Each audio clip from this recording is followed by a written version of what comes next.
Kami datang ke hadapan-Mu ya Bapa pada saat ini. Kami mohon pertolongan-Mu dengan Roh yang kudus, sehingga apa yang kami baca dan kami dengarkan pada saat ini boleh kami mengerti. Firman-Mu yang senantiasa menerangi jalan kami, menunjukkan kami untuk kami tahu apa yang harus kami lakukan sebagai anak-anak Tuhan. Karena itu ya Bapa, kami percayakan hati kami, pikiran kami dalam pimpinan-Mu saja. Terima kasih Bapa, dalam nama Tuhan Yesus kami berdoa. Amin.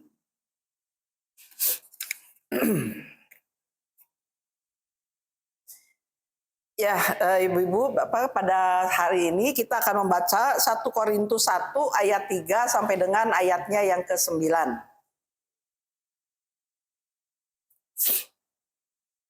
1 Korintus pasal 1 ayat 3 sampai dengan ayat yang ke-9.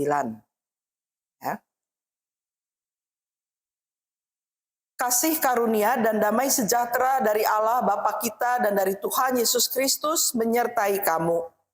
Aku senantiasa mengucap syukur kepada Allahku karena kamu atas kasih karunia Allah yang dianugerahkannya kepada kamu dalam Kristus Yesus. Sebab di dalam Dia kamu telah menjadi kaya dalam segala hal, dalam segala macam perkataan dan segala macam pengetahuan, sesuai dengan kesaksian tentang Kristus yang telah diteguhkan di antara kamu. Demikianlah kamu tidak kekurangan dalam suatu karunia pun, sementara kamu menantikan penyataan Tuhan kita Yesus Kristus. Ia juga akan meneguhkan kamu sampai kepada kesudahannya, sehingga kamu tak bercacat pada hari Tuhan kita Yesus Kristus. Allah yang memanggil kamu pada persekutuan dengan anaknya Yesus Kristus, Tuhan kita adalah setia. Sekian bacaan kitab kita pada pagi menjelang siang hari ini. Ibu-ibu, kalau kita baca surat-surat Paulus, biasanya memang sebagian besar suratnya mengawalinya atau mengakhirinya dengan ucapan syukur atau berkat. Ya, tadi yang di ayat ketiga itu sepertinya kita sering dengar kalau dalam kebaktian ya. Kasih karunia dan damai sejahtera dari Allah Bapa, gitu kan? Dari Tuhan Yesus Kristus menyertai kamu. Jadi memang kalimat itu pun mungkin diambil dari apa yang Paulus ungkapkan. Nah, di bagian surat-surat Paulus dan begitu juga dalam Korintus ini, Paulus pertama-tama mengucap syukur. Mengucap syukur atas kasih karunia yang diberikan dalam Kristus Yesus. Mengucap syukur kepada Allah untuk kasih karunia yang diberikan khususnya dalam Yesus Kristus. Ya. Hal ini mengungkapkan sesuatu yang sangat menarik tentang apa yang sebenarnya sedang Paulus pikirkan tentang orang-orang percaya di Korintus, ya, jemaat di Korintus. Ya, ketika Paulus mengatakan salamnya tadi, ya, dengan mengucap syukur, Paulus pertama-tama sebenarnya mau mengatakan bahwa dia memusatkan perhatiannya pada kasih karunia Allah di dalam Kristus. Jadi ucapan syukur itu adalah pada Allah. Pikirannya dia pusatkan kepada Allah. Memang dia berbicara itu kepada jemaat di Korintus. Tapi pertama-tama yang dia pikirkan adalah tentang Allah, kasih karunia Allah. Hal ini hampir pasti karena menurutnya para pengikutnya atau orang-orang di Korintus ini kadang-kadang sudah kehilangan fokus. Ya, kalau tadi kan dibilang Paulus berbicara itu berpusat pada Kristus. Tapi rupanya jemaat di Korintus ini ucapan syukurnya udah lain. Ya, sudah tadi tidak fokus. Tidak lagi pada Allah kalau dibilang tidak fokus. Apa yang mereka lakukan, apa yang mereka ungkapkan tidak lagi fokusnya adalah Allah. Jadi Paulus mengatakan apapun yang Paulus syukuri, termasuk apapun yang ia ingin jemaat Korintus syukuri, objek utamanya rasa syukur itu seharusnya kepada Allah. Bukankah hidup kita juga ya seharusnya memang banyak hal yang bisa kita syukuri, tapi pertama-tama di atas semua rasa syukur kita pasti kembalinya sebenarnya adalah kepada Allah. Ya. Dan yang menjadi alasan utama untuk bersyukur itu adalah kasih karunia Allah dalam Yesus Kristus. Kenapa? Karena Yesus Kristus itu kan artinya kita mengucap syukur karena Yesus Kristus kita istilahnya bisa kembali kepada Allah, kita memiliki hubungan yang baik kepada Allah, dan bahkan kita memiliki keselamatan. Itu yang perlu kita syukuri kan sebagai anak-anak Tuhan. Kita selalu diingatkan kita sendiri sebagai manusia tidak akan pernah bisa menyelamatkan diri kita sendiri. Ya, ini yang selalu saya katakan kan, dalam satu hari saja nggak usah deh dari bangun sampai sekarang aja udah berapa banyak kesalahan yang kita lakukan.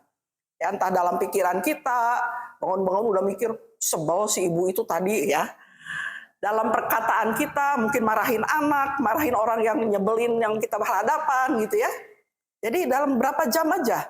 Jadi memang harus kita bersyukur karena kita punya Yesus Kristus yang juru selamat, menjadi juru selamat kita. Karena Dia kita memiliki keselamatan. Ini yang katakan Paulus ingin jemaat Korintus selalu mengingat akan hal ini. Bersyukur. Bersyukur itu pertama-tama adalah kepada Allah. Dan yang menjadi alasan utama untuk bersyukur adalah kasih karunia Allah dalam Yesus Kristus. Dan Paulus melihat bahwa warga jemaat Korintus memiliki, ya tadi dalam bacaan kita, mereka itu diberkati begitu banyak. Kasih karunia Tuhan itu banyak, yang Paulus katakan tadi.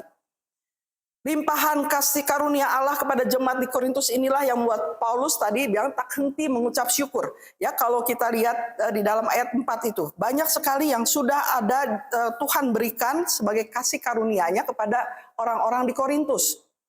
Dan ucapan syukur yang ada dalam salam ini bukan sekedar basa-basi, sekedar say hello gitu ya. Atau ya hanya sekedar itu bukan. Tapi yang Paulus katakan ada sesuatu yang hendak ditekankan tadi ya oleh Paulus dalam ucapan syukurnya. Ya, ayat 4. Allah dalam kasih karunia-Nya telah memberi mereka karunia-karunia rohani yang khusus. Ya, dalam segala macam perkataan, dalam segala macam pengetahuan, ayat 5. Jadi mereka bisa berkata-kata, mereka bisa menyaksikan Kristus, mereka punya pengetahuan yang baik. Semua Paulus mau ingatkan bukan karena mereka, tapi karena Allah. Jadi kalau kita sekarang bahasnya semua sebenarnya adalah pemberian Allah. Semua adalah karena Allah mengaruniakan pada kita. Karunia sebagai sebuah sarana atau perlengkapan istimewa yang diberikan oleh Allah kepada manusia untuk apa? Untuk menunjang, salah satunya melengkapi pelayanannya. Ya. Misalnya saja, coba kita lihat dalam persekutuan kita hari ini saja. Kita masing-masing punya perannya sendiri kan. Dan memang kita kadang-kadang mengatakan, wah dia bakat. Nah, tapi dalam iman kita mengatakan Tuhan memakai dia, Tuhan mengaruniakan dia kemampuan. Kita lihat dalam hidup persekutuan kita sebagai umat Tuhan, bukankah kita punya kemampuan yang berbeda-beda? Ya. Punya kemampuan yang berbeda-beda. Ada yang memiliki kemampuan misalnya dalam memainkan alat musik. Kalau saya suruh alat musik ya do re mi aja pakai jari kan. Ya. Tapi ada yang mampu. Nah, dia yang memberikan. Itu Tuhan karuniakan untuk apa? Salah satu pelayanan, untuk menunjang pelayanan. Kemudian juga ada yang memimpin. Ya. Dalam persekutuan ini ada ketuanya, ya, ada sekretarisnya, mungkin ada bendaharanya. Itu kan yang mengatur. Tuhan berikan karunia untuk bisa melakukan hal itu. Jadi kalau Tuhan percayakan, jangan kita bilang nggak bisa, ya. Kalau Tuhan pilih, Tuhan pakai, pasti Tuhan lengkapi. Kan karuniakan kemampuan itu. Tapi tentu dari kita harus ada kesediaan kan. Kalau kitanya nggak ada terus, kalau kita diminta terus, akhirnya kita bisa ngilang. Ya karena nanti kalau ketemu diminta lagi. Ya udah nggak mau gitu ya. Tapi kita ingat bahwa kita harus bersyukur ternyata Tuhan masih mau memakai. Dan Tuhan akan karuniakan kemampuan itu. Kemudian misalnya semuanya yang Tuhan berikan, semuanya kita pakai tentu bukan untuk diri kita sendiri. Ya, karena kalau dalam pelayanan itu adalah untuk kemuliaan nama Tuhan, juga syukur kita. Tadi yang saya bilang, karena Tuhan masih mau memakai. Jadi semua pusatnya pada Kristus, ya, pada Allah.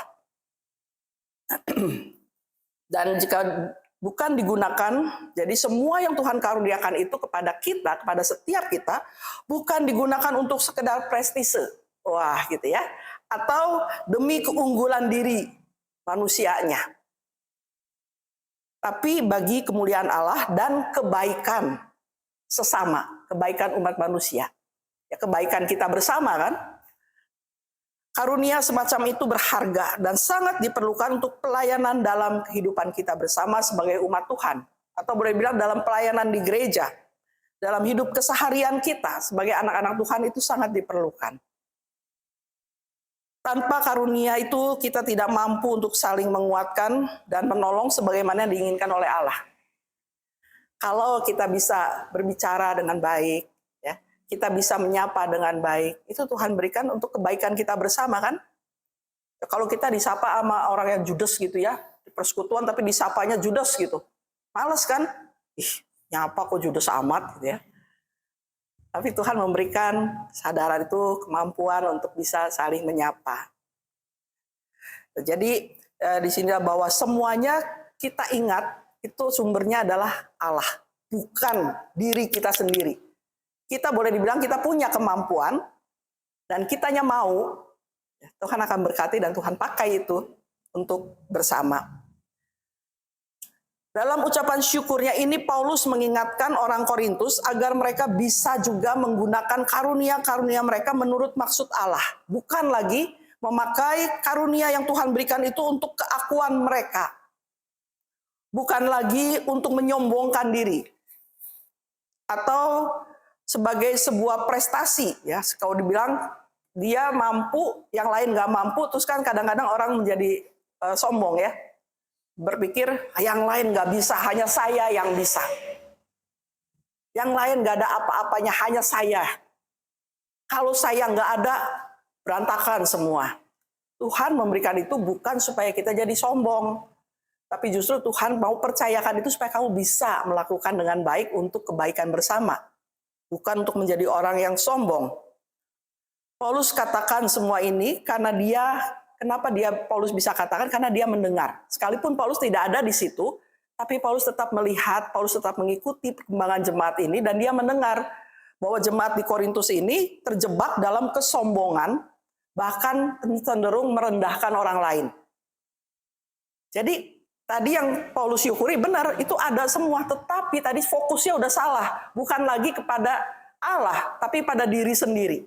Nah, ini yang Paulus katakan, kamu tuh sudah diberkati, dikaruniai banyak hal, tapi ingat, jangan jadi berpusat pada diri sendiri. Jangan sampai merendahkan orang lain. Karena ya setiap orang berbeda, tapi Tuhan anugerahkan sesuatu yang istimewa bagi setiap orang. Jadi sumbernya siapa? Ya Tuhan gitu kan. Kalau saya bisa, ya karena Tuhan memberikan ini pada saya. Misalnya, ada acara masak-masak, nggak semua orang mungkin bisa masak yang maksudnya masak sehari-hari bisa, tapi yang istimewa, gitu ya. Jadi ada bagiannya, walaupun hanya masak, tapi itu karunia Tuhan gitu untuk bisa dinikmati bersama-sama.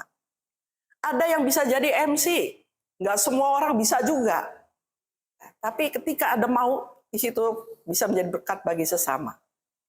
Nah, disinilah bahwa ketika Paulus mendengar hal ini dia perlu mengingatkan. Dan hari ini kita juga diingatkan jangan sampai kita juga salah fokus karena kita merasa lebih dari yang lain, punya keistimewaan yang lain dari yang lain yang hebat, kemudian kita merendahkan yang lain. Kamu mah nggak bisa, gitu ya. Nah, kamu mah nggak ada apa-apanya, udah nggak usah, gitu ya.